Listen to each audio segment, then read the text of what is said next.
मंत्र पाठ। ॐ सहनाववतु सहनौ भुनक्तु सह वीर्यं करवावहै तेजस्विनावधीतमस्तु मा विद्विषावहै। ॐ शान्तिः शान्तिः शान्तिः। प्रथमा वृत्ति की 231वीं कक्षा, तीसरे अध्याय के दूसरे पाद का 130वां सूत्र चलेगा। कुछ पूछना है तो पूछो पीछे से। आचार्य संबोधने च सूत्र में उदाहरण है बचन है बचमाना, तो आचार्य ये शानच में आना बचेगा ना? आना अकारांत। हाँ, अकारांत। तो यहाँ यहाँ सकार का लोप सु का लोप कहाँ हुआ है? है बचमाना। वो तो संबोधन है ना, तो सु तो हट जाएगा वहां से। एक ह्रस्वात संबुद्ध है। संबोधन का जो एक वचन होता है उसका नाम संबुद्धि होगा। तो जैसे हे बालक, ऐसे ही हे बचमान। आचार्य लक्षण हेतु क्रियाया है इसमें शयानो भुंक्ते बालः, तो ये भोजन क्रिया को लक्षित करना शयन क्रिया से अर्थात समझ में नहीं। भोजन क्रिया जो हो रही है, तो भोजन क्रिया की विशेषता बताई जा रही है कि भोजन क्रिया अगर विशेषता नहीं बतानी है तो ठीक है, हम कह देंगे बालो भूंगते, बालक भोजन कर रहा है। जैसे और लोग करते हैं वैसे वो भी कर रहा है एक सामान्य रूप से। भाई विशेषता तभी तो बताई जाएगी जब औरों से कुछ अलग दिखाई दे। अब क्योंकि लेट के तो भोजन नहीं करते हैं, अब वो लेट के कर रहा है तो यही तो विशेषता हो गई है? भाई सारी काली गाय, सफेद गाय है और एक गाय काली है उसमें, तो सबसे मेल नहीं खा रहा है उसका, तो विशेषता हो गई उसकी। और विशेषण मैंने बताया था पीछे भी कि विशेषण हमेशा कम क्षेत्र को लेता है। यानी सारे बैठ के भोजन करते हैं, वो अकेला लेट के भोजन कर रहा है। अब लेट के भोजन करने वाले अधिक होंगे तो बैठ के भोजन करने वाला विशेष हो जाएगा, लेकिन ऐसा होता नहीं। तो वहां पर यही विशेषता बताई जा रही है, वही लक्षण हो गया उसका कि कैसे भोजन कर रहा है, कि लेट के भोजन कर रहा है। तो भोजन की विशेषता हो गई क्रिया की।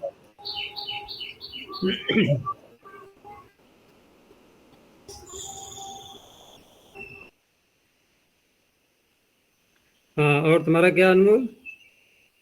ये लटः शत्रुशान व प्रथमा समानाधिकरणे ये लिट और शान जो आदेश लट के स्थान पर हो रहे हैं, और ये पुंग जो हो शानन, ये स्वतंत्र प्रत्यय ही है। और नलो का भी निष्ठा खलर्थ, वहां त्रिन का कितने सूत्र प्रत्यय लेने के लिए वो कह रहे थे ना। तो उससे ये शानस, ये प्रत्यय, वहां तो प्रत्यय की ही गणना प्रत्यय करके ही की थी। क्षेत्रीय प्रत्यय, शानस प्रत्यय और शानन प्रत्यय, इनका ग्रहण होता है त्रिन से, ऐसा कहा था। नहीं, तो वहां ल शब्द अलग है ना। न लोकाव्य सूत्र में ल शब्द अलग है, तो ल से तो ले लेंगे हम जो लकार के स्थान पे आदेश हो रहे हैं। और तो तुमने बोला ही था अभी कि तृण वहां पर प्रत्याहार के रूप में लिया गया है ना। हाँ। तो उसका प्रसंग यहाँ कहाँ आ रहा था अभी, न लोकाव्य निष्ठा का? ये आदेश, ये वहां जो ल से लादेश लेने हैं। हाँ, ल से लादेश लेने हैं, तो लादेश में ये नहीं आएंगे शानन आदि, शानन चानस, ये लादेश में नहीं आएंगे क्योंकि लकार के स्थान पर ये आदेश नहीं है। शानच और शानन शानच का रूप एक ही बनता है, तो ये भेद किस लिए है? एक ही बचता है तो रूप एक ही बनता है। हाँ, चानस और ये शानन में, शानन और चानस में एक बचता है अनुबंध हटा करके आन, यही तुम्हारा कहना है ना? तो भेद क्यों नहीं है? भेद तो है इसमें। वो चित है, ये चित नहीं है। ये नित है, वो नित नहीं है। तो चित और नित, ये स्वर में भेद आ जाता है ना इससे। भाई चित का स्वर अलग अलग होता है, नित का स्वर अलग होता है। क्षित दोनों है तो कोई बात नहीं है, दोनों सार्वधातुक कहे जाएंगे। लेकिन चित और नित ये भेद हो गया दोनों में। एक होने से भी, अनुबंध पृथक पृथक होने से भेद हो गया। लेकिन न लोकाव्य निष्ठा को क्यों बोला तुमने यहाँ पर? यही कि लादेश होने से और लादेश न होने से क्या फर्क है? दोनों लादेश जो प्रत्यय है हाँ, जो उनके लादेश दोनों होते हैं, जो लादेश होते हैं उनके कार्य कुछ अलग भी हैं। एक तो स्वर संबंधी बहुत बड़ा कार्य होता है उनका, कि तास्यनुदात्तेन ल सार्वधातुकम अनुदात्तम अहन्विंगो हो, ये जो आएगा स्वर प्रकरण में सूत्र, तो वहां पर ल सार्वधातुक शब्द कहा गया है कि लकार के स्थान पर जो आदेश होते हैं वो यदि सार्वधातुक हैं तो सार्वधातुक तो हैं ये।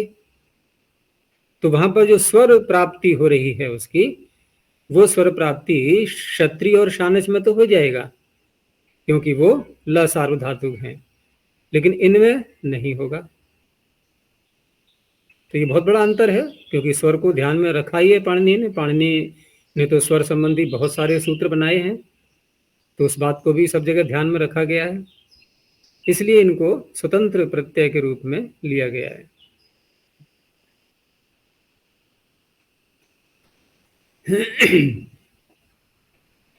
तो आगे सूत्र है इंग धार्यो हो क्षत्र कृच्छ्रेणी।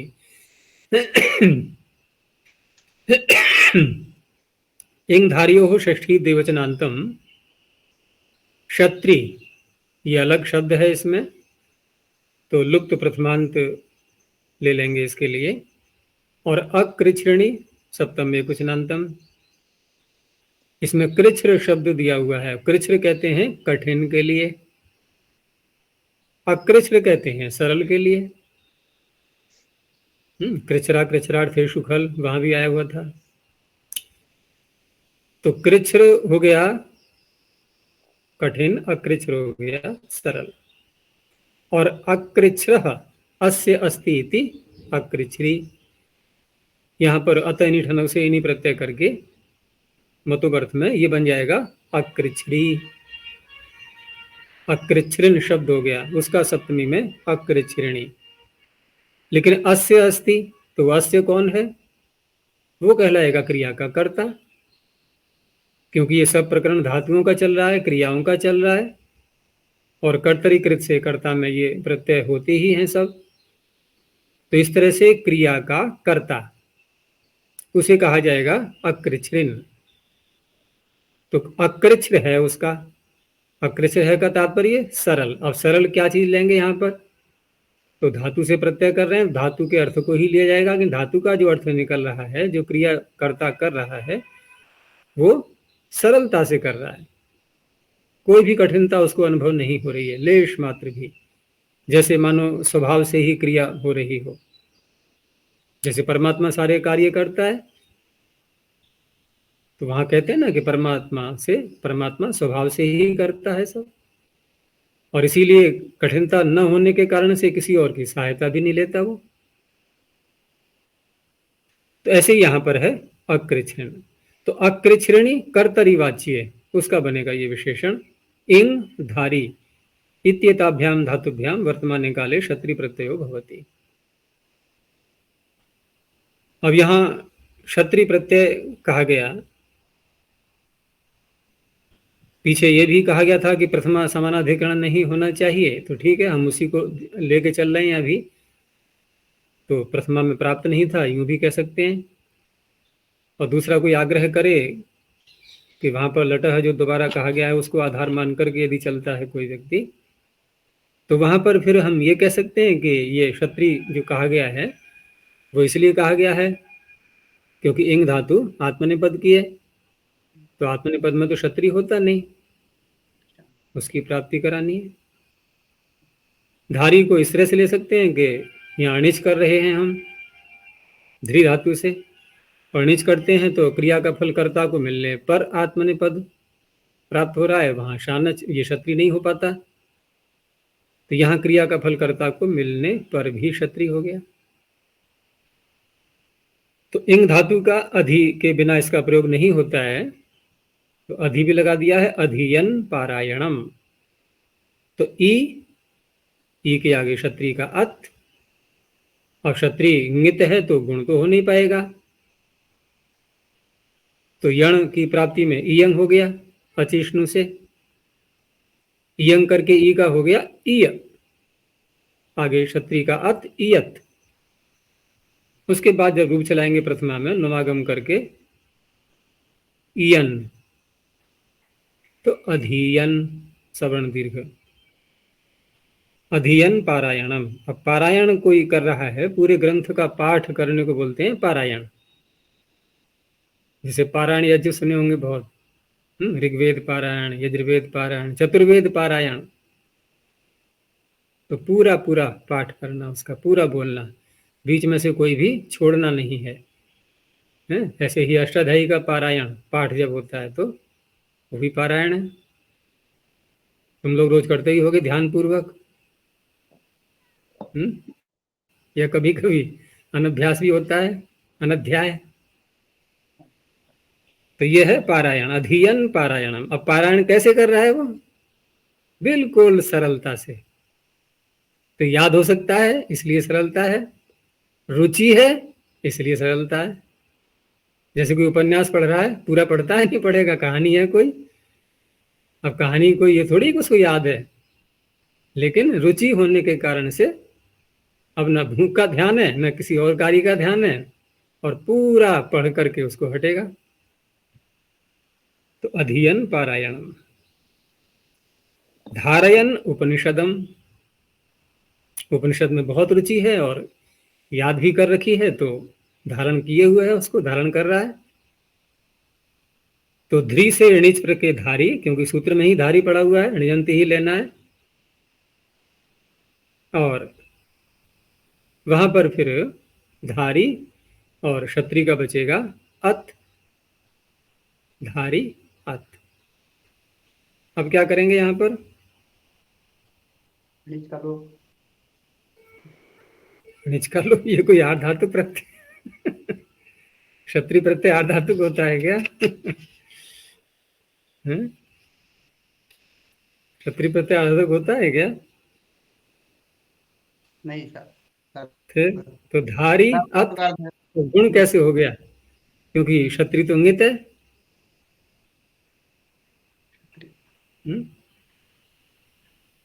अरे शप भी तो लाएंगे, शप को क्यों भूल जाते हो?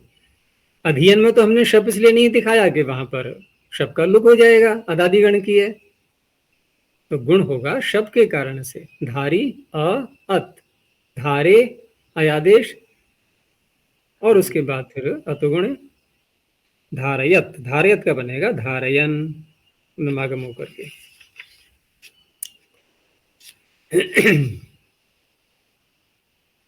आगे द्विषो मित्रे, द्विषः पंचम्ये क्वचनान्तम, अमित्रे सप्तम्ये क्वचनान्तम। ये विशेष विशेष अर्थ ले लिए गए हैं। तो अमित्रे, अमित्रे कर्तरी वाच्ये, द्विष धातु हो क्षत्रिय प्रत्यय होती। अब द्वेष करने वाला जो करता है, क्रिया का करने वाला जो करता है, वो कैसा है? अमित्र। अमित्र कहते हैं शत्रु को। अब शत्रु यदि नहीं है, कोई यूं ही द्वेष कर रहा है किसी से, जैसे भाई भाई से द्वेष करने लगते हैं, शत्रु नहीं है वो। इस प्रकार से शत्रु कहते हैं जो हानि पहुंचाता है हमारे लिए, और हमारे परिवार का नहीं है, बाहर का व्यक्ति है, हमारा कोई संबंध भी उससे नहीं है, शत्रुता हो गई किसी कारण से, तो उस अवस्था में शत्रु को कहने के लिए द्विष धातु से क्षत्रिय प्रत्यय होगा।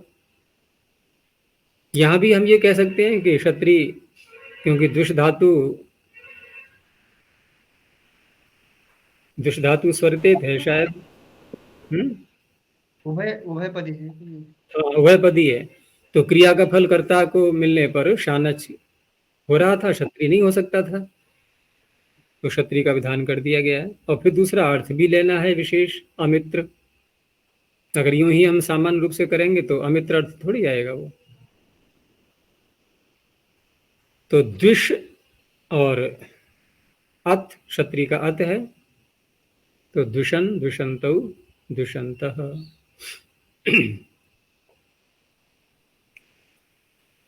आगे सुयो यज्ञ संयोगे, सुयः पंचम एकवचनान्तम, यज्ञ संयोगे सप्तम एकवचनान्तम। अब श्वेय धातु का अर्थ क्या है? अभिशव है, श्वेय अभिशवे। तो अभिशव अर्थ जब धातु का निकल रहा है और सूत्र में कह रहे हैं यज्ञ संयोगे, तो इसका तात्पर्य है कि जो यज्ञ किया जा रहा है और वहां श्वेय धातु का प्रयोग करना है। तो अभिशव किया ही जाता है यज्ञ में। जब सोमयाग होते हैं तो सोम रस को निचोड़ करके उसकी आहुतियां दी जाती हैं वेदी में, तो उसी को बोलते हैं अभिशव। तो ऐसा अभिशव जो यज्ञ से संयुक्त हो चुका है, अब यज्ञ करते हुए अभिशव किया जा रहा है। तो संयोग शब्द का फिर संबंध जोड़ेंगे यज्ञ के साथ में कि यज्ञेन संयोगः, कस्य संयोगः? अभिशवस्य। तो यज्ञेन संयोगः यज्ञ संयोगः, इसलिए अर्थ किया गया यज्ञ संयुक्ते अभिशवे वर्तमानात् श्वेय धातु क्षत्रिय प्रत्ययो भवति। आचार्य जिनके संयोग न होने पर भी निचोड़ना होता है क्या? हाँ, तो उस अवस्था में क्षत्रिय प्रत्यय नहीं होगा, निचोड़ सकते हैं। औषधियों के रूप में प्रयोग होता है, सोम रस का औषधियों के रूप में प्रयोग होता है।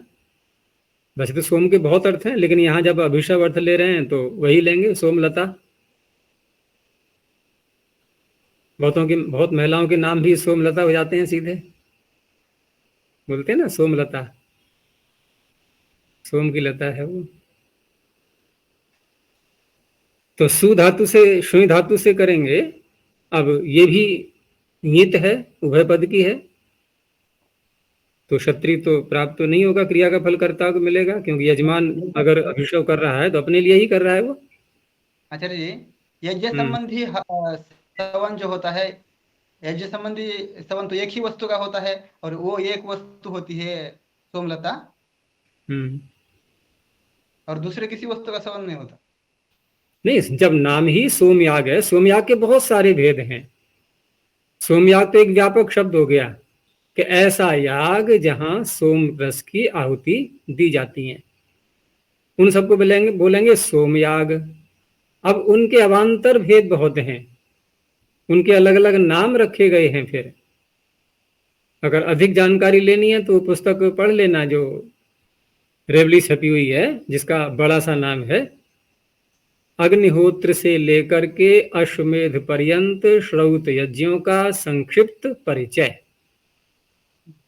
और ये दोनों विद्वानों ने मिलकर के लिखा है इसको, मीमांसक जी ने भी और आचार्य विजयपाल जी ने भी। दोनों का संयुक्त प्रयास है इसमें।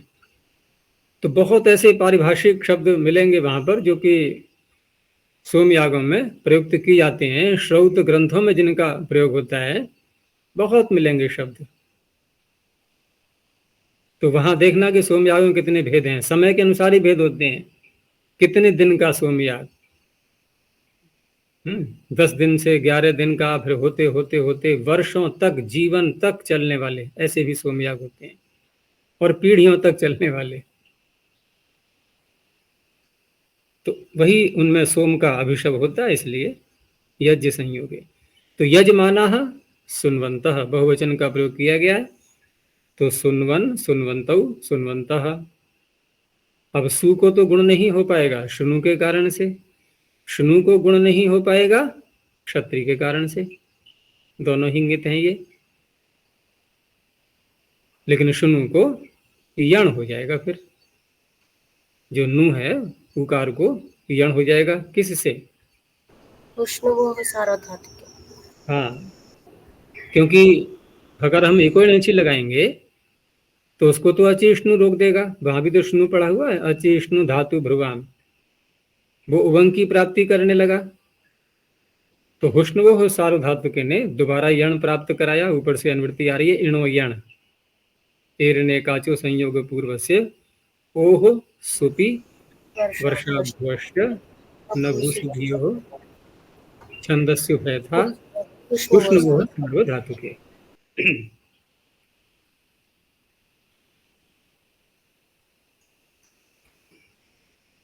आगे है अर्हः प्रशंसायाम, यहां भी एक धातु ली गई है बस। अर्हः पंचम एकवचनांतम, प्रशंसायाम सप्तम एकवचनांतम। अर्ह धातु योग्यता अर्थ में आती है, अर्ह पूजायाम। तो अर्ह धातु हो प्रशंसायाम गम्यमानायाम वर्तमाने काले क्षत्रि प्रत्ययो भवति। अब प्रशंसा का तात्पर्य, क्योंकि योग्य होना ये तो हम कहीं भी घटा सकते हैं। योग्य होना अगर किसी कार्य में, किसी विषय में किसी को बताया जा रहा है तो आवश्यक नहीं है कि वहां कोई प्रशंसा की जा रही है। जैसे कोई चोर है और चोरी करने में बहुत योग्य है, या कोई आतंकवादी है वध करने में योग्य है, तो वहां हम उसको बोलेंगे तो ये थोड़ी कहेंगे कि हम उसकी प्रशंसा कर रहे हैं, तो वहां ये सूत्र नहीं लगेगा। इसलिए प्रशंसा अर्थ में ही क्षत्रिय प्रत्यय को लेना है। तो अर्हन इह भवान विद्याम, अर्थात आप प्रशंसा यही की जा रही है कि आप यहाँ पर विद्या के योग्य हैं, विद्या पढ़ने के योग्य हैं, आपके अंदर इतनी योग्यता है, पात्रता है, जो भी मापदंड हैं विद्या पढ़ने के वो सारे आपके अंदर हैं, यही उसकी प्रशंसा है। ऐसे ही अर्हन इह भवान पूजाम, यहाँ तो साक्षात पूजा शब्द का ही प्रयोग कर दिया गया है, जो कि सत्कार का, सम्मान का सूचक है, प्रशंसा का। आप यहाँ पर पूजा के योग्य हैं, सत्कार के योग्य हैं। तो अर्ह धातु है यहाँ पर, शप आएगा, शप का आकार है, क्षत्रि का अत है, अर्हन।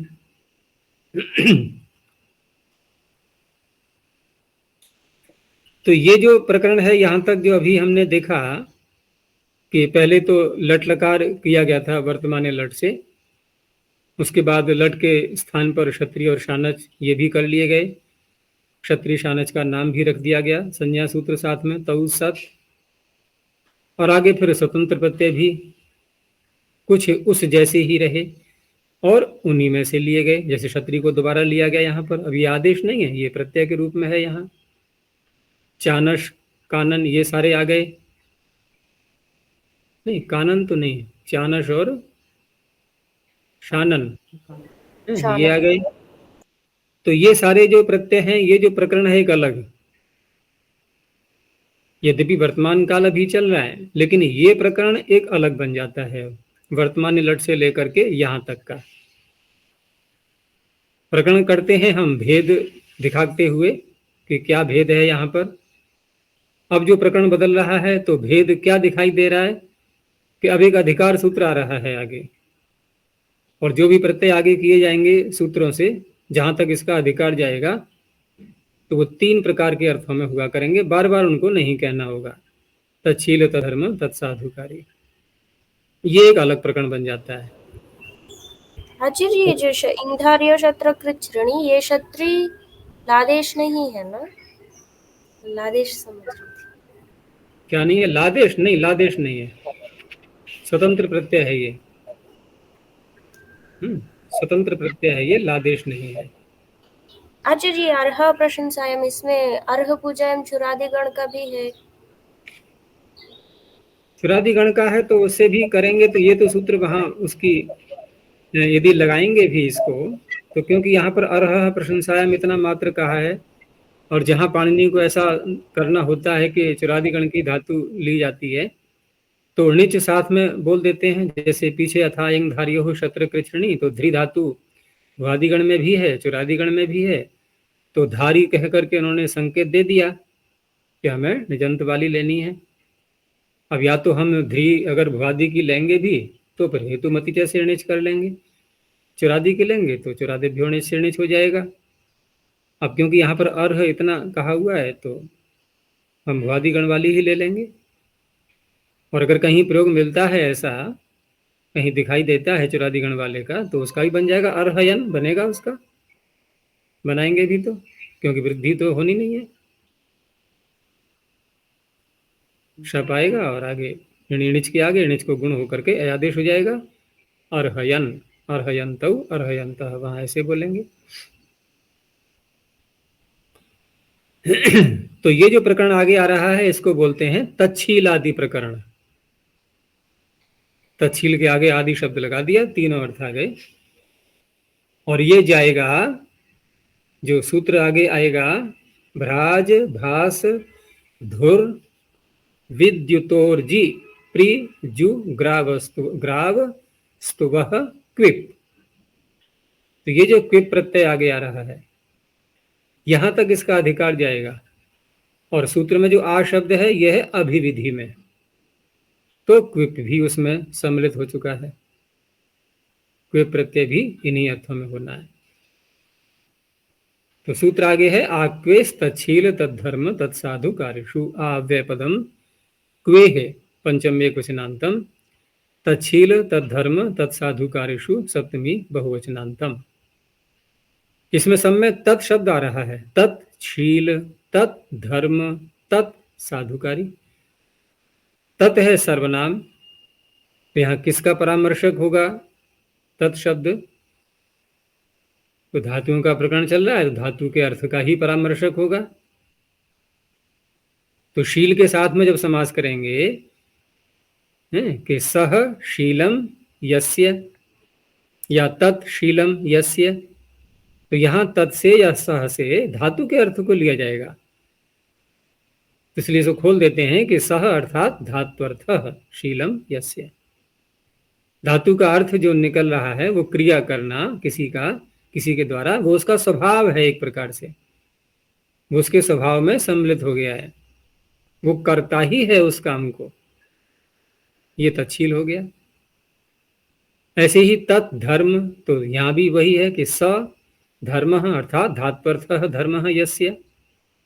जो धातु का अर्थ है, जो क्रिया कर रहा है व्यक्ति, वो धर्म मान करके कर रहा है कि मैं धर्म कर रहा हूं, धर्म की भावना रखते हुए। वो कोई स्वभाव नहीं है उसका, लेकिन धार्मिक बनना है, धर्म अपने जीवन में अधिक अपनाना है, इसलिए कर रहा है। और तत्साधुकारी में, तो साधुकारी ये शब्द अलग बनेगा पहले, साधु करोति इति साधुकारी, साधु करने वाला। और तत् शब्द के साथ में फिर समास करेंगे कि तत् साधुकारी इति। अब तत् से वही होगा धात्वर्थ है, धात्वर्थ को अच्छी प्रकार से करने वाला। अब यहां अच्छी प्रकार से करने का तात्पर्य वो उसमें उसके अंदर हुनर है, कुशलता है, या उसका व्यवसाय है उस कार्य को करना। तो व्यवसाय जब बन जाता है तो बार बार करने से कुशलता आ ही जाती है, तो साधुकारी बहुत अच्छी प्रकार से करता है। फिर व्यक्ति प्रारंभ में भूल करेगा, बाद में नहीं करता। तो ये तीन प्रकार के अर्थ आगे चलेंगे सभी प्रत्ययों में। उदाहरण देने के बाद बार बार ये सारे अर्थ घटाना कोई आवश्यक नहीं है, जो घट जाए, जैसा संभव है वैसा अर्थ ले सकते हैं तीनों में से। तो सूत्र का अर्थ बन जाएगा कि तच्छील तद्धर्म तत्साधुकारी इत्येतेषु कर्तृषु, यानी इस प्रकार के कर्ता होने चाहिए। धातुभ्यः वक्ष्यमाणाः प्रत्ययाः भवन्ति। तो आगे कहे जाने वाले प्रत्यय, ये सूत्र में प्रत्यय नहीं कहा गया है कोई भी, इसलिए मात्र ये अधिकार सूत्र है। उदाहरण सब आगे वाले बनेंगे। तो तच्छीलादिषु कर्तृषु, तच्छीलादिषु कर्तृषु, ऐसे करके संक्षेप में अर्थ जुड़ता जाएगा प्रत्येक सूत्र में। तो सबसे पहला और सबसे अधिक व्यापक प्रत्यय जो होता है इन अर्थों में, उसका सूत्र आया, और केवल प्रत्यय मात्र ही सूत्र है, बस त्रिन। तो ये तृण प्रत्यय, जो तृण सूत्र है, ये बहुत प्रसिद्ध है। ये यद्यपि हम पीछे त्रिच प्रत्यय कर आए हैं अणुगुण त्रिचौ सूत्र से, वो भी बहुत व्यापक सूत्र है, लेकिन त्रिच में और तृण में जो अंतर आ रहा है, एक तो स्वर का अंतर आ जाएगा, क्योंकि चित होने से चितः से अंतुदात्त रहेगा वो, और ये नित होने से नित्यादि नित्यम से आद्युदात्त रहेगा। तो प्रत्यय के शब्द के स्वर को देख करके पता लग जाएगा कि ये तच्छीलादि अर्थों में है या कि सामान्य अर्थ में है, क्योंकि रूप दोनों के एक से ही बनेंगे। जो शब्द का स्वरूप बनेगा सिद्धि करके, वो दोनों का एक सा ही होगा, तृण का और त्रिच का। दूसरा यह है कि तृण प्रत्यय जब करते हैं तो कर्तृकर्मणोः कृति से जो षष्ठी होती है कर्ता में और कर्म में, जो सामान्य सूत्र है कर्तृकर्मणोः कृति,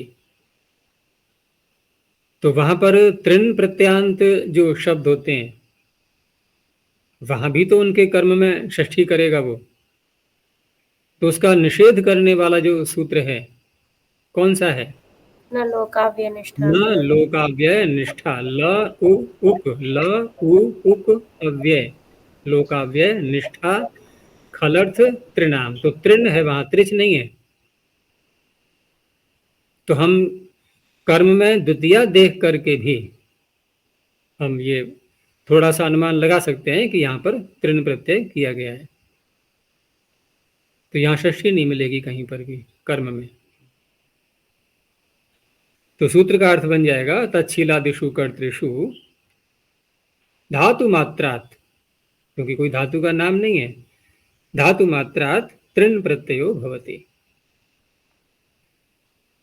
अब ये अर्थ तीनों में से जैसे भी घट सकता है हम घटाएंगे। यहाँ तो तीनों का दिखा दिया है अलग अलग। जैसे पहले तच्छील का दिखाया कि परुषम वदिता। अब परुष कहते हैं कठोर, तो कठोर वाणी को, कठोर शब्दों को, कठोर भाषा को बोलने वाला, तो वहां पहलेंगे वदिता। तो परुषम में द्वितीया ही रहेगी, अब षष्ठी नहीं हो सकती कर्म होने पर भी। तो कठोर बोलने का किसी का स्वभाव है, बहुत समझाते हैं लोग, नहीं मानते, बहुत तेरे ऐसे होते हैं। फिर क्या कहते हैं कि ये व्यक्ति आदत से बाज नहीं आता।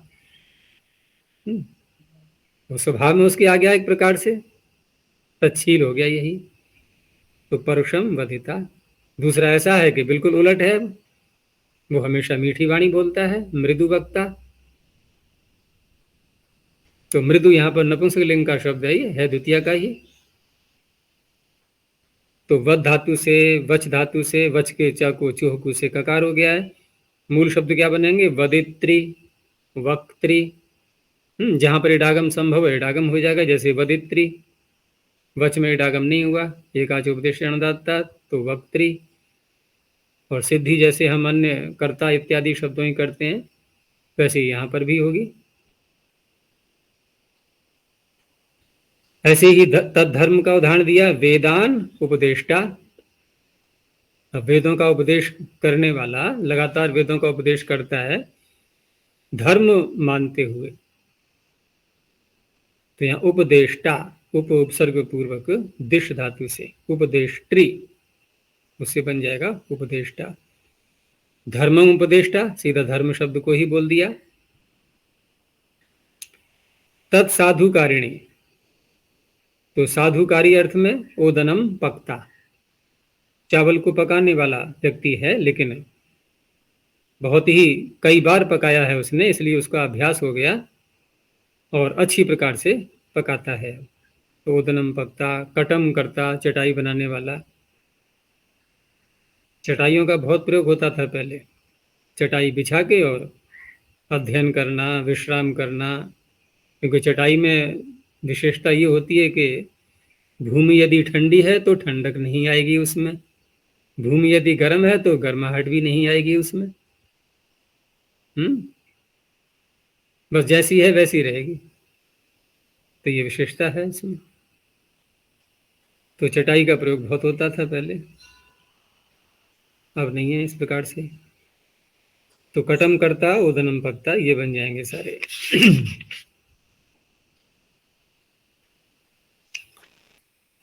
आगे दिया सूत्र, अलंक्रिय निराक्रिय प्रजनोत पचोत पतोन्मद रुच्यप त्रप वृतु वृधु सहचर विष्णुच। यहाँ पर बहुत सी धातुएं उपसर्ग सहित या अन्य कोई शब्द पद में लेकर के और कुछ बिना उपसर्ग के दी गई है। तो अलंकृ निराकृ से लेकर के सहचर ये पंचम एकवचनांतम, विष्णुच प्रथम एकवचनांतम।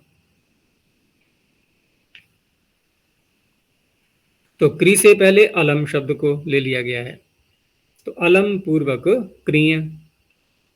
आगे है निराक्रिय, तो इसमें क्री दोबारा फिर बोला गया, लेकिन दो उपसर्ग साथ में लगाए गए, निर और आंग।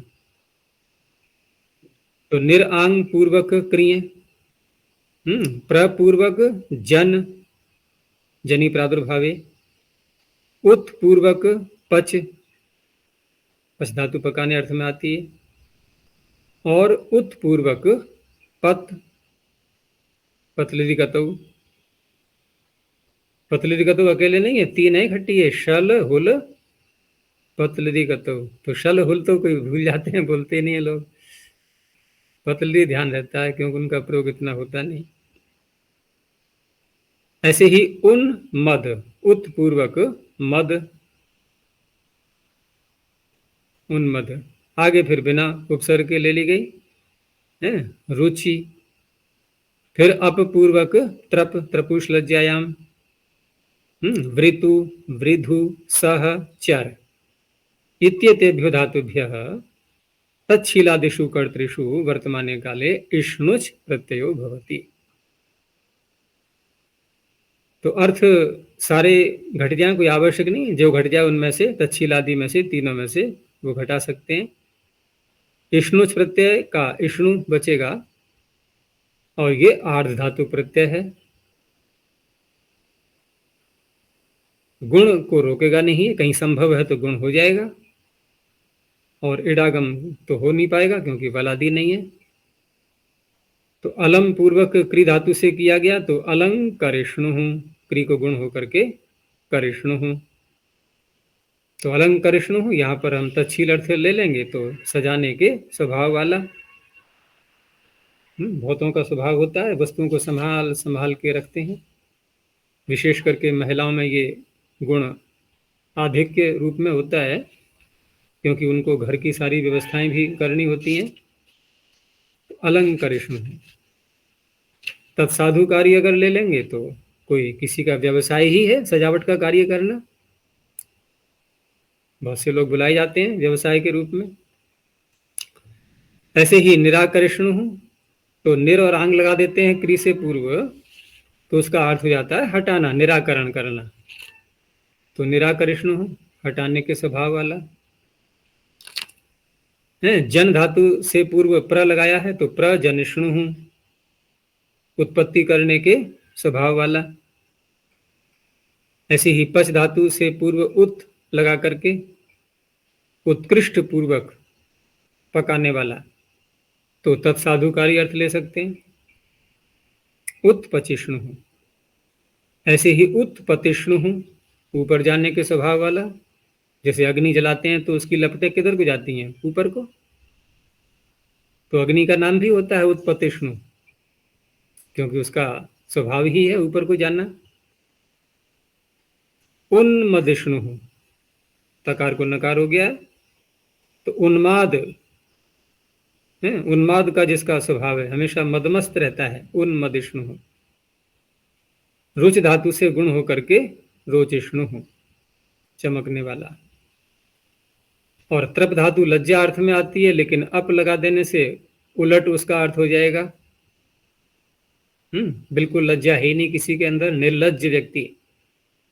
तो अप त्रपिष्णु हूं। वृत धातु से गुण होकर के वर्तिष्णु हूं। अब ये इडागम मत देख लेना, यहाँ पर इडागम नहीं है, ये इष्णु का ही इकार दिख रहा है सर्वत्र। तो वर्तिष्णु हूं, रहने वाला है, वर्धिष्णु हूं, बढ़ने वाला या बढ़ने के स्वभाव वाला, सह धातु से सहिष्णु, जिसका सहन करने का स्वभाव अधिक है, उसी को साहसी बोल देते हैं। और चरिष्णु, जो भ्रमणशील है, चरण अधिक करता है, तो चरिष्णु। तो इस तरह से ये शब्द बनेंगे।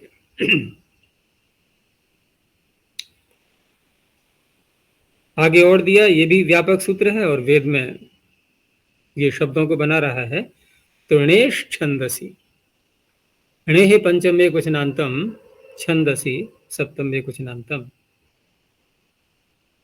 तो जितनी भी ण्यंत धातुएं हैं उनसे इष्णुच प्रत्यय करेगा। यण्यंतात धातु छंदसी विषय तच्छीलादिषु कर्तृषु इष्णुच प्रत्ययो भवति। तो णी प्रत्यय या तो चुरादि गण की लेंगे या अन्य किसी गण की होगी, तो हेतुमति से णिच हो सकता है। जैसे ध्री धातु का लिया है इन्होंने, तो ध्री से अगर हम भुआदि गण की लेंगे तो हेतुमति से, चुरादि की लेंगे तो चुरादि भ्योनि से। तो धारी बना करके उसके बाद इष्णुच प्रत्यय आएगा। अब धारी के बाद इष्णुच प्रत्यय आएगा तो इष्णुच प्रत्यय तो आर्ध धातुक है और इडागम भी नहीं हुआ, क्योंकि बलादि न होने से इडागम संभव नहीं है। तो फिर अनिरादि आर्ध धातुक जब प्रत्यय आगे आएगा तो णिच का तो लोप हो जाता है। णेश छंदसी, नहीं णेश छंदसी बोल रहा मैं, णेर णिटी। तो णेर णिटी जब णिच का लोप करेगा तो हम कैसे बनाएंगे धारयिष्णवः?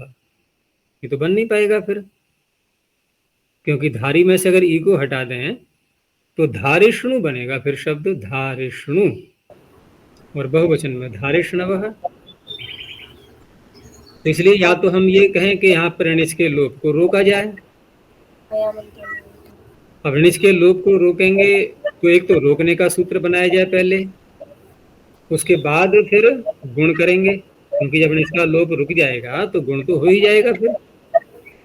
तो दो कार्य करने हुए, माइक बंद करो, दो कार्य हुए। तो अब पाणिनि ने क्या किया कि एक ही सूत्र ऐसा बना दिया जो दोनों कार्य एक ही सूत्र में आ गए। तो वहीं देखो सूत्र पढ़ो आगे, णेश छंदसी के आगे, वो उसके णेर णिटी के आगे, सेठी जनिता मंत्री क्षमता यज्ञ या मंताल वायद्रोष। हाँ तो अया मंतु, और आगे जा रही थी ना अभी, नहीं अया मंताल वायेत निविष्णुषु। तो आय, आय यहाँ पर प्रारंभ में ही दिखाई दे रहा है, इसको अलग कर दो। णे ऊपर से आ रहा है, णी के स्थान पर अय आदेश। तो देखो दोनों काम हो गए, गुण और अय आदेश हो गए, नहीं हो गए दोनों एक साथ। तो अय आदेश कर दिया उन्होंने। अब किन किन प्रत्ययों के परे रहते होगा ये? तो आम, आलू, आलू प्रत्यय होता है ना, आलूच। तो आम, आलू, अयामंतालवा, मयांतालवा, येत, इतनु, इतनु और इष्णु। तो इष्णु आ गया उसमें, वो यही इष्णु है ये। तो अय आदेश कर लेंगे। अब धारी का बन गया धारय। अब गुण करके नहीं करेंगे, ये सीधा ई के स्थान पर अय। तो किसी से प्रश्न करके देखना कभी कि क्या कभी ई के स्थान पर अय आदेश संभव है। अब ये जो है यहाँ पर सूत्र ध्यान में रखते हुए अर्थ करेगा कि ऐसा तो हो नहीं पाएगा कि ई को अय हो जाए। कोई सूत्र नहीं है कि देखो ये है ई को अय करने वाला।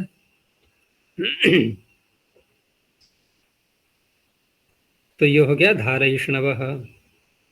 पारयिष्णव में प्री धातु से वृद्धि करके णिच करके पारी, यहां भी ऐसे ही णी के स्थान पर अय आदेश।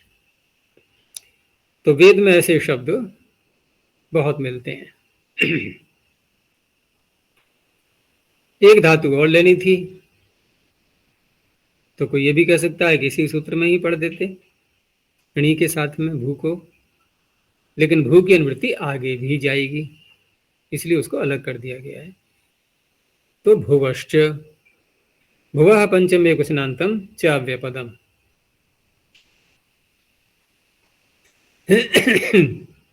तो भू धातु हो छंदसी, छंद का ही चल रहा है ये, छंदसी तच्छीलादिषु कर्तृषु इष्णुच प्रत्ययो भवति। अब यहाँ वो समस्या नहीं है कि हम अणि को अयादेश करेंगे, यहाँ तो गुण होकर के अब आदेश हो गया, तो भविष्णु हूँ होने के स्वभाव वाला, या जैसा भी अर्थ वेद में है, मंत्र जहाँ भी आएगा वहाँ प्रसंग के अनुसार क्या अर्थ हो सकता है भविष्णु का, उत्पत्ति के स्वभाव वाला, ये अर्थ ले सकते हैं। आगे प्रत्यय बदल गया है अब। आचार्य यहाँ ण्यंत नहीं है ना धातु? नहीं नहीं नहीं, ण्यंत होता तो णेश छंद से सही हो जाएगा, फिर तो बन जाएगा भावयिष्णु। तो भावयिष्णु भी अगर कहीं मिलता है तो पूर्व सूत्र से बनाएंगे, बिना अणिच के यदि हो रहा है तो इससे बनाएंगे भुवष्ट से। आगे है ग्लाजिस्थश्च ग्स्नुः। ग्लाजिस्थः पंचम एकवचनान्तम च अव्यपदम, ग्स्नुः प्रथम एकवचनान्तम। तो ग्स्नुः में गकार है, ये इसको गित प्रत्यय बोलते हैं, गकार अनुबंध है इसमें। तो ग्ला जी स्था इत्येतेभ्यो धातुभ्यः। अब क्योंकि सूत्र में च भी पड़ा हुआ है तो ऊपर से भू की अनुवृत्ति भी ले लेते हैं। तो ग्ला जी स्था भू इत्येतेभ्यो धातुभ्यः ग्स्नु प्रत्ययो भवति तच्छीलादिषु कर्तृषु वर्तमाने काले। ग्स्नु क्यों ककार लगा देते तो क्या समस्या थी? क्योंकि पाणिनि को फिर किंगतिचा में भी ये व्याख्याकारों को ऐसी व्याख्या नहीं करनी पड़ती कि गकार भी यहाँ पर निर्दिष्ट है। श्रेयोकः किति में भी नहीं कहना पड़ता कि वहाँ पर गकार निर्दिष्ट है, क्योंकि वहाँ भी तो है श्रेयोकः किति, वो इट का निषेध करेगा ना, इडागम का। क्योंकि भूष्णु में अगर हम बनाएंगे भू धातु में या जी में, नहीं उगंत, उगंत भू ही है, तो श्रेयोकः श्री उकः उगंत, तो यहाँ पर भूष्णु में इडागम कौन रोकेगा फिर? तो श्रेयोकः किति ही रोकता है।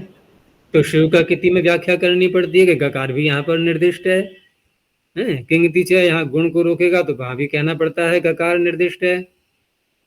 तो फिर सीधा कोई प्रश्न करेगा कि गकार ही पढ़ देते तो क्या समस्या थी? श्रेयोकः किति में भी गकार को नहीं लेना पड़ता और किंगतिचा में भी गकार को नहीं लेना पड़ता, गुण का निषेध करना है, किंगतिचा से काम हो जाता। लेकिन कित हो जाने से एक समस्या भी आ रही थी, क्योंकि स्था धातु से हम जब करेंगे तो स्था धातु के आगे कोई हलादि कित इंगित प्रत्यय आता है तो वहां ईकार करने वाला सूत्र बैठा हुआ है, घू मा स्था गा पा जहाति साम हली, हलादि कित इंगित, तभी तो बनता स्थीयते। तो यहां भी स्थीस्नु बनता फिर। तो इस समस्या को दूर करने के लिए गकार पढ़ दिया है और वहां व्याख्या करके गकार का निर्देश किंगतिचा में और श्रेयोकः किति में वहां व्याख्याकारों ने बता ही दिया, इसलिए गित किया गया है। तो ग्ला धातु में तो कोई समस्या नहीं है, स्नु प्रत्यय हो गया, गित का कोई काम नहीं है यहाँ पर, तो ग्लास्नु हूं। जी में यहाँ पर गित होने से गुण का निषेध हो गया, और इडागम तो इसलिए नहीं होगा क्योंकि धातु अनिट है, एकाच उपदेशनदाता। स्थास्नु ये भी अनिट है, इडागम नहीं होगा, लेकिन भू तो नहीं है अनिट, तो भू में हम श्रेयोकः किति लगाएंगे और उधर गुण रोकने के लिए किंगतिचा लगाएंगे, यहाँ दो कार्य करेंगे। तो ग्लास्नु जिष्णु स्थास्नु भूषणु।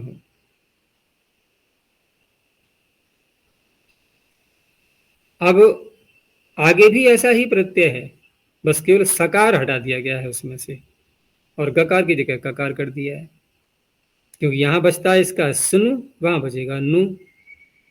तो त्रसी गृधि धृषि क्षिपे कुनुः। त्रसी गृधि धृषि क्षिपे पंचम एकवचनान्तम, कुनुः प्रथम एकवचनान्तम। त्रसी उद्वेगे, उद्वेग अर्थ में आती है ये, गृधु अभिकांक्षायाम, ये धृषा प्रागल्भ्ये, क्षिप प्रेरणे, इत्येतेभ्यो धातुभ्यः तच्छीलादिषु कर्तृषु पुनः प्रत्ययो भवति। तो त्रसी ईद धाइए, तो त्रस धातु से स्नु प्रत्यय करके त्रस्नुः। इडागम जो नहीं दिखाई दे रहा है तो ये अनिट होने के कारण से, धातु अनिट है, ये इडागम नहीं होगा। तो त्रस्नुः और गृध धातु से गृधनुः, कित होने से गुण भी नहीं होगा। ऐसे ही धृष धातु में भी गुण नहीं होगा, धृष्णुः और क्षिप में भी गुण नहीं होगा। तो क्षिपणुः यहां भी न गुणा हो गया है, क्योंकि पवर्ग है ना, पवर्ग का व्यवधान तो स्वीकार्य है। अट कु पु, अट कुपांगनम व्यवायिपी। तो त्रस्नुः उद्वेग अर्थ में है, उद्वेग जो एकदम विचलित हो उठता है अर्थात डरने वाला। गृध अभिकांक्षायाम, अभिकांक्षा अर्थ में, लालच अर्थ में आती है, तो लालची व्यक्ति को बोलेंगे। और धृष्णुः, दृशा प्रागल्भ है, प्रागल्भ का तात्पर्य जो बहुत जिद्दी होता है, मानता नहीं है किसी बात को कहने पर भी, जो मन में आता है वो करके ही छोड़ता है, तो उसको हिंदी में बोल देते हैं ढीठ। अब ये ढीठ इसी का बिगड़ा हुआ है, ये धृष्ट का। जैसे धृष्ट में अगर हम निष्ठा प्रत्यय करें तो क्या बनेगा, धृष्ट, तो धृष्ट का बिगड़ के बन गया ढीठ। लगभग वही स्वरूप आ रहा है, तो हिंदी में ढीठ बोल देते हैं उसको। क्षिप प्रेरणे, तो प्रेरणा करने वाला, तो क्षिपणुः। आगे शमित्यष्टाभ्यो घिनोण, इसमें शमिति ये अलग शब्द है ये। अब या तो पाणिनि बनाते कि शमिति शमितिभ्यः, तो उन्होंने विभक्ति न लगा करके केवल शमिति ऐसा पढ़ दिया, तो लुप्त पंचम्यंत निर्देश ले लेंगे यहाँ पर, क्योंकि अष्टाभ्या में अलग पंचमी लगाइए। अष्टाभ्यः पंचमी बहुवचनांतम, घिनुण प्रथम एकवचनांतम। ये जो घिनुण प्रत्यय है, इसमें घकार तो अनुबंध है, णकार भी अनुबंध है, तो घित और णित ये दो विशेषताएं इस प्रत्यय के साथ जुड़ जाती हैं। लेकिन ये जो उकार उसमें न में दिखाई दे रहा है, ये अनुबंध नहीं माना गया, ये ध्यान रखना। ये केवल उच्चारण के लिए है, अगर इसको न लगाएं तो घिन्न घिन्न ऐसे प्रत्यय बोलने में कठिनाई पड़ती है। तो या तो पाणिनि उच्चारण के लिए या तो आकार लगाएं, तो आकार न लगा करके उकार भी लगा देते हैं अनेकों स्थानों पर। कहीं कहीं आकार लगा देते हैं, जैसे रसाभ्याम नोण, रथाभ्याम निष्ठा तो न, नहीं वहां तो ठीक है नोण, तो नोण में कहां पर है आकार उच्चारण में, नह में या ण में?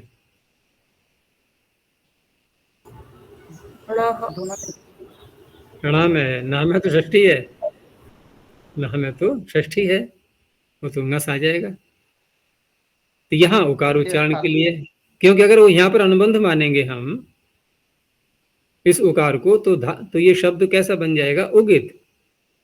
उगित होने से फिर नुमागम की समस्या आने लगेगी। दूसरा यह है कि ये धातुएं जो हैं शमिति अष्टाभ्य, जो संकेत दे दिया है, इति कह करके उसका स्वरूप बता दिया, आगे संख्या भी बता दी, फिर तो बिल्कुल पूरा एक जैसे प्रत्याहार होता है ऐसे बांध दिया उसको, कहां से कहां तक लेना है। तो ये दिवादी गण में एक ही साथ पड़ी हुई हैं ये, शमु उपशमे, तमु कांक्षायाम, दमु उपशमे, श्रमु तपसी खेदे च, क्षमु शनवस्थाने, ऐसे करके 8 धातुएं। और अंत में फिर ये भी कह दिया है कि इत्यष्टौ शमादयः, इत्यष्टौ शमादयः, यानी वहां भी संकेत दे दिया है धातु पाठ में कि समाधि कह करके जो 8 धातुएं बोली जाती हैं वो यही 8 धातुएं हैं, इन्हीं को लेना है। तो धातु पाठ में तुम लोगों ने याद किया होगा, वहां देखना दिवादिगण में शमु उपशमे, तमु कांक्षायाम, दमु उपशमे, श्रमु तपसी खेदे च, भ्रमु अनवस्थाने, क्षमुष सहने, क्लमु ग्लानौ, और अंत में आती है मदि हर्षे। तो बाकी तो सब एक जैसी लग रही हैं। सब में देखो मकार अंत में आ रहा है, शम तम दम श्रम भ्रम क्षम क्लम, मदी अलग है, लेकिन समाधि में वो भी ले ली गई है। तो वही 8 धातुएं यहां लेनी है। तो समादिभ्य अष्टाभ्यो धातुभ्य तच्छीलादिषु कर्तृषु घिनुण प्रत्ययो भवति। अब घिनुण को पाणिनि ने घित भी किया है, और घित करने का जो लाभ होता है वो क्या होता है, कुत्व करना, चजो हो कु घृण्यतो हो। लेकिन यहां तो एक भी धातु में ऐसा संभव नहीं हो पा रहा है।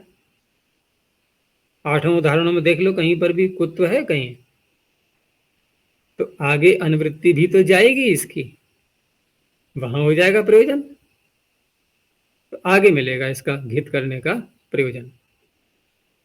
अब रही बात कि ऋणित किया गया है तो वृद्धि होनी चाहिए, तो कैसे रोकें वृद्धि को? यहाँ तो जो है वृद्धि नहीं दिखाई दे रही है हमें। शम से शमिन बना करके शमी, तमिन का तमी, दमिन का दमी, श्रमिन का श्रमी, भ्रमिन का भ्रमी, क्षमिन का क्षमी, ऐसे ही क्लमिन का क्लमी। केवल मद में वृद्धि दिखाई दे रही है, प्रमादी उन्मादी। तो यहाँ जो धातुएं हैं ये सारी, अमंत ये कैसी हैं? अमंत अमंत होने से क्या हो जाएगा? अमंत जनिज रिष्ण सुरोन, हाँ अमंताश्च से मित। नहीं, यहाँ तो वृद्धि को ही रोक दिया गया है। न उदात्तोपदेशस्य मान्तस्य, ये मकारांत हैं सारी ये, और उदात्तोपदेश हैं। न माने नहीं, क्या? वृद्धि नहीं होती। ठीक है ना, वृद्धि का प्रकरण आ रहा है पीछे से, मृजेर, वहां से मृजेर वृद्धि से, पिछले पाद से आ रहा है। तो न उदात्तोपदेशस्य मान्तस्य, फिर कह दिया अनाचमे है, चम को छोड़ दिया है, आ लगा करके बोलेंगे तो आचामती बोलते हैं ना। तो इन सबको यहां पर नोदात्तोपदेशस्य मान्तस्य नाचमे से ये वृद्धि को रोक देंगे। तो इस तरह शमी तमी दमी शमी भ्रमी क्षमी क्लमी प्रमादी उन्मादी, अर्थ वही तच्छिलादि अर्थ हैं, कोई भी घट सकता है यहाँ पर, उनको घटा सकते हैं। तो आगे भी ये प्रत्यय जाएगा घिनुण, और 2-3 सूत्रों तक है अभी आगे। अब ये बड़ा सूत्र आ रहा है, इसको फिर कल देखेंगे। अच्छा जी, उपदेश में तो मानत नहीं है ना।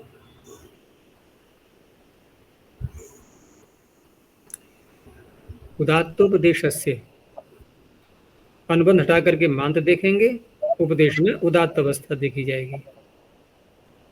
उदात्तोपदेशस्य, मांत का संबंध उपदेश से नहीं है।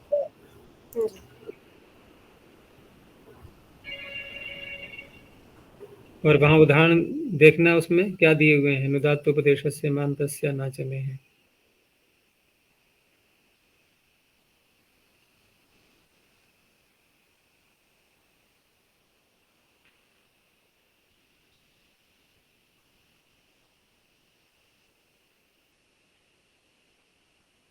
कौन सी संख्या है इसकी? 7 वृद्धि, 3 34। हाँ, वृद्धि वाले प्रकरण में।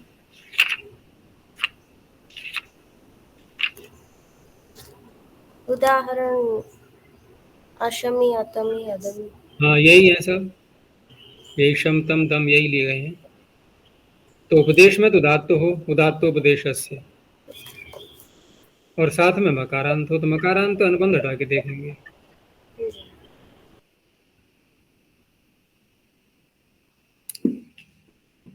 चलो ठीक है, यहीं तक रखते हैं अब। प्रणव ध्वनि।